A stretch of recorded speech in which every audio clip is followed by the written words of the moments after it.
Hari-hari.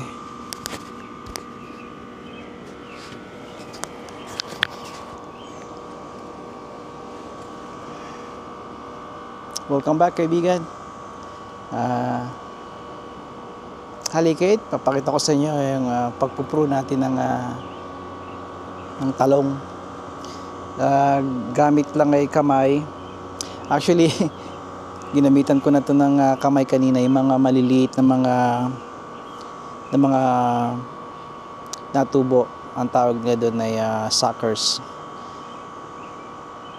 Pero ngayon ang puputulin natin ay itong mga malaking dahon. Gusto ko lang ipakita sa inyo kung gaano kalaki mga dahon nila. At meron na rin siyang bulaklak na putulin na rin natin yung unang bulaklak para mas maganda yung yield. Again, gawin nyo ito o hindi, bubunga pa rin ang inyong mga talong. Nagsushoot tayo, ang ating goal ay makakuha ng maraming ani. Sa pamamagitan nito, pagpuputol ng yung mga lower part na dahon at yung mga tumutubo dito sa mga nodes o singit-singit nila ay makakasiguro tayo na madadagdagan yung garantiya na makakakuha tayo ng magandang yield. Ang gagamitin natin ngayon ay itong gunting ng aking juniorita. Binigay ko to sa kanya many years ago nang maliit pa siya o nung high school. Sabi ko sa kanya, sa ito at tuturuan kita maghardin. At mainly gawa niya ito, gamit niya ito sa kanyang mga lavender. Sabi ko sa inyo, kapag may lavender at daisy, tuwing summer binibigyan ako ng aking mga anak at nilalagay ko dito sa aking bulsa, sa aking polo. Kaya yun ang mga dahilan kung bakit madalas akong magsuot ng mga polo. Ngayon hindi niya ako mabibigyan dahil nasa Nova Scotia siya at nag-aaral. At si Bonsonita naman ay bibigyan ako mamaya ng daisy niya. Pero ngayon naghuhugas siya ng pinggan. Yung nakikinig yung ingay, I hope hindi masyadong malakas. Yun yung aming tankless heater sa mga bahay dito sa Canada or US. O maybe sa ibang mga lugar din, sa mga ibang lugar din, maaaring alam niya to. Sa mga hindi nakakaalam, may tankless heater na naging popular dito mahigit 10 taon na nakakaraan, 10-15 years ago. At I think ang pinakamagandang brand pa rin sa akin ay made in from Japan, yung Rinnai. I don't know ngayon kung may mas higit pa ron dahil hindi ko na nasusubaybayan yun. Pero maganda yun dahil parang maliit lang na eskaparate, maliit lang na box at parang fuse box lang at nagsusupply ng mainit dito kung kapag kailangan nyo ng init, instantly binibigay niya sa inyo. Probably wait 5-7 seconds at ibibigay sa inyo kagad. Unlike compare sa pagdating sa espasyo ay at sa limit ng pagbigay ng init, ang tankless heater ay mabuti kumpara sa yung old tradition na water tank heater na doon iniimbak ang tubig at nare-reheat ng madalas kung hindi nyo nauubos ang tanke, which is kadalasan hindi naman. Mag-off topic na tayo, no? Halika kayo, puno na natin to. Yun yung kapitbahay, yung AC nila, mainit ngayon not so init kumpara muli kahapon na pumapalo ng almost 40. Pero ngayon ay okay lang 26, 27. Right, halikat.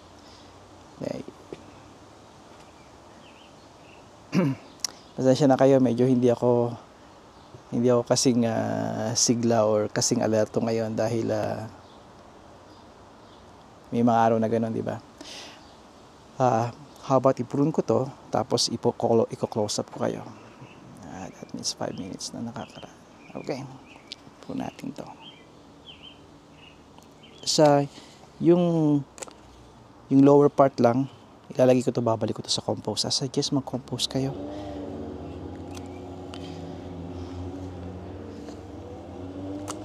Now, hindi ako eksperto sa pagdating sa talong, pero marami yan sa online kung paano sila gumawa ng pag-prune, tinatawag na toppings. Focus nila ay maging nakatore ang talong, at iba naman ay focus ay yung Y pruning, kung saan mag-iwan ka ng isang katulad dito, mukhang magwaway ito, mag-iwan ka ng isang sanga kasi ang main stem mo, yung main stem mo ang focus mo, yun ang kailangang tuwid. Minsan hindi naman tuwid, di ba? Kasi nagwaway katulad nito. Makikita niyo ito pinakamataba, kaya yung main o yung mayor ay dumadaan dito. Kaya may option tayong most likely maging Y ito. Kaya nasa daan, pero that's fine. At may mga suckers pa ito, pero minsan kinukurot lang ito eh. Ito yung suckers niya. Hope nakikita ninyo. Ito yung mga hindi nyo kailangan talaga. Mas mabuti pa minsan kinukurot lang siya, dahil pag gunting baka matamaan nyo yung main stem, di ba?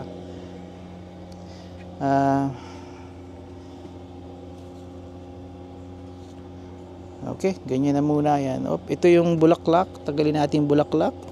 Yan, yung unang bulaklak. Sa iba hindi iniiwan yan, pero that's fine, nasa inyong desisyon yan. Ito na siya. 1, 2, 3, 4, 5, 6, 7. I guess pwede ko pang tanggalin ng isa nito, pero you know what? Ang rule ko isang dangkal mula ground clear para yung hangin through and through. Focus natin to dito sa inyo. Again, ako yung I keep things simple, di ba? Kiss, keep it simple, silly. Sa mga kaibigan ko, keep it simple, stupid. Let's go. Kailangan ko ma-reach yung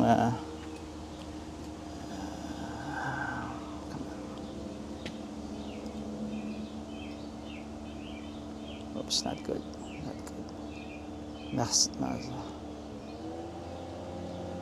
Okay. Yung GoPro kasi naka-attach dito sa aking tripod, at it's barely clamping, it's barely holding it. Naka-clamp lang siya eh. Pero there you go. 1. Tinira ko talaga to para sa inyo, para sinama ko na rin yung may mga maliliit dito. Yan. Pwede na ba to? 1, 2, 3, 4. I'd say lagyan natin isa, kasama natin yung sucker dito. There you go. I think napalapit ako. Alright. Iwan natin muna itong isa, although eventually mapuputol ko rin yan. You know what? Let's there you go. Iwan tas hindi. Alright. At ito naman isa.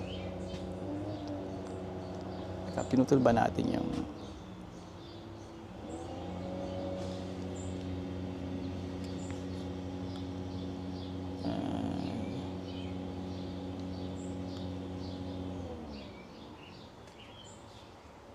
okay.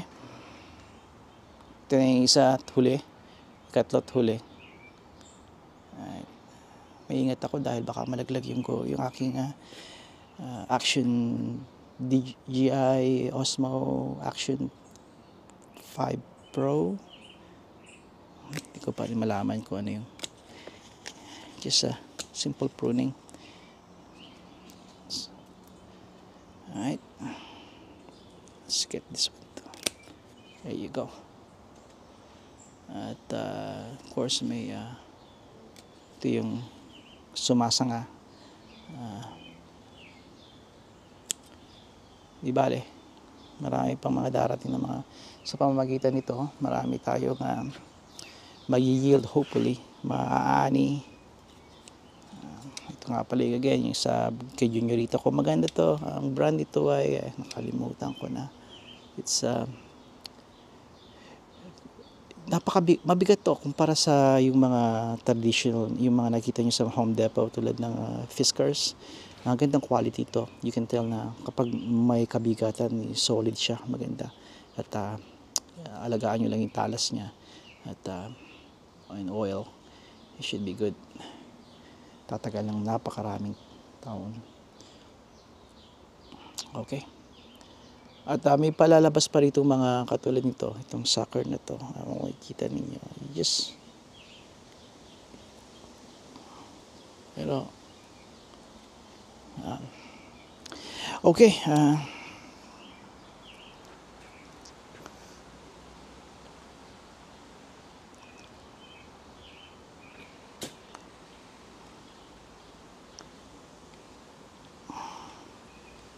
balik ko nga kayo dito. Tataas ko kayo kasi para hindi maputol yung ulo ko. At yan, I hope.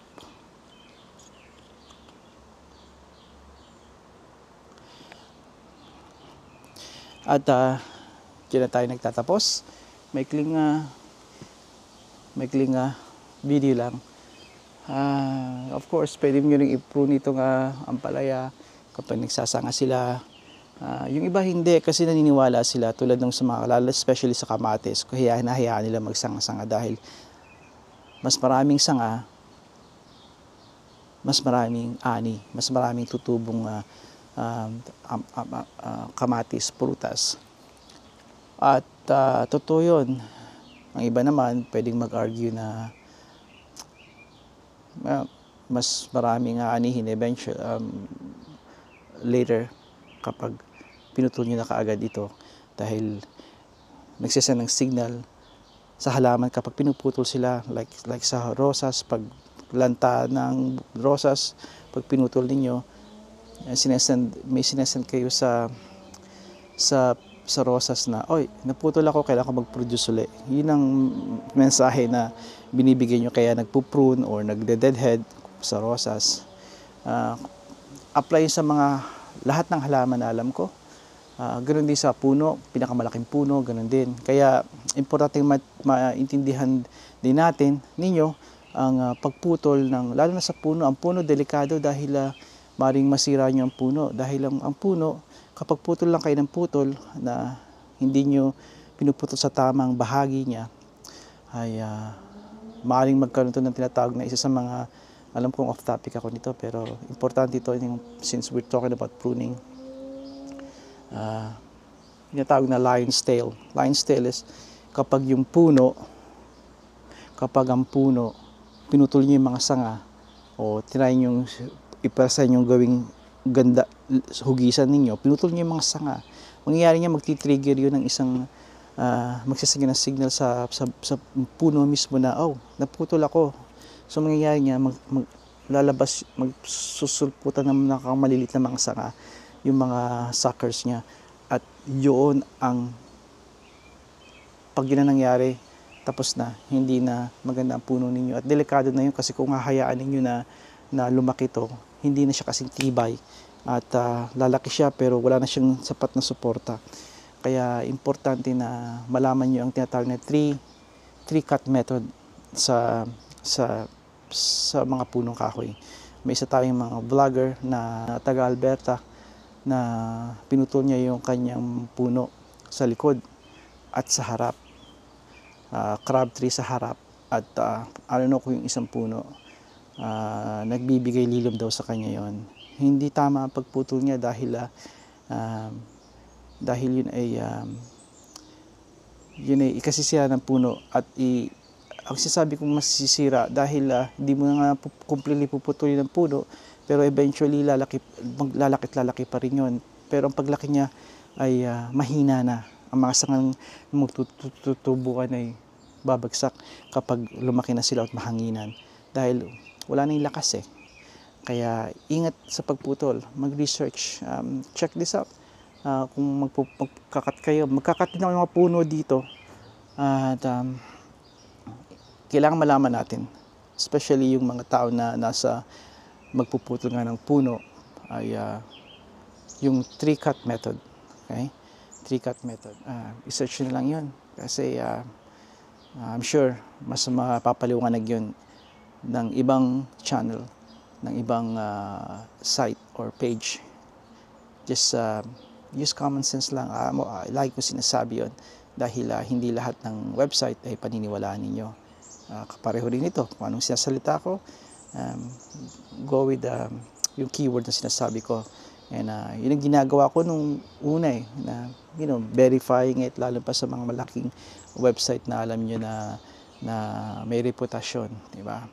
Sa inyo na yon sa huli. Kaya kailangan sa huli nga, responsable ninyo, kayo ang magiging aani ng kapakay-pakinabang na resulta nun, or kayo ang magdurusa or magbabayad ng napakamahal, minsan more than that, minsan buhay, kapag hindi nasunod o hindi nyo ginawa ang tama. Kaya responsable lang sa online. Alright, halikay, papakita ko bago ako magpaalam, papakita ko yung pinakamalaki naming dahon at ipuprune ko rin ito. Papakita ko sa inyo yung mga putulin ko. Tatanggalin ko na kayo, nasa kamay ko na kayo. Ito siya.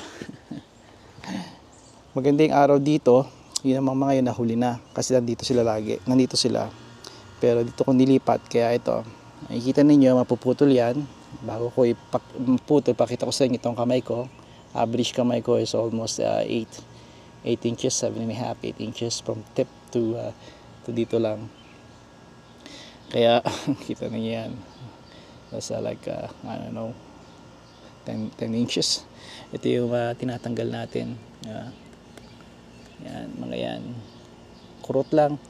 Sabi nga nila, pinch lang eh. Actually, pwede rin ito eh. Just be careful. Kapag matigas-tigas, gamitan nyo ng kung may kuko kayo, yun, nalaglag na yung bulaklak. Yun. Just pinaghirapan nyo to, di ba? Kaya sabi ko, there you go. At ito yung importante matanggal. Kurot lang. Gamitin nyo yung kuko ninyo. Kung wala kayong kuko ayan. There you go. Mukhang napuro na natin ito kaagad. Ayan. Tanggalin ko ito para makita ninyo. Ayan siya. Guwapo na, di ba? Ayan. Yung hangin, press ko na siya. Maganda. Dire-diretso yung ba natin to? Kaibigan, ang aking payo sa inyo ay magharding kayo. Dahil maganda to sa ating kalusugan, pisikal, at sa mentalidad. Subukan nyo lang. Alright? Subukan nyo lang, kaibigan. At wala namang masama, di ba? Kung susubukan. Maple tree nga pala ito. Binubunot ko. Baka nga mag-bonsai din ako eh. Alright, humahaba na to.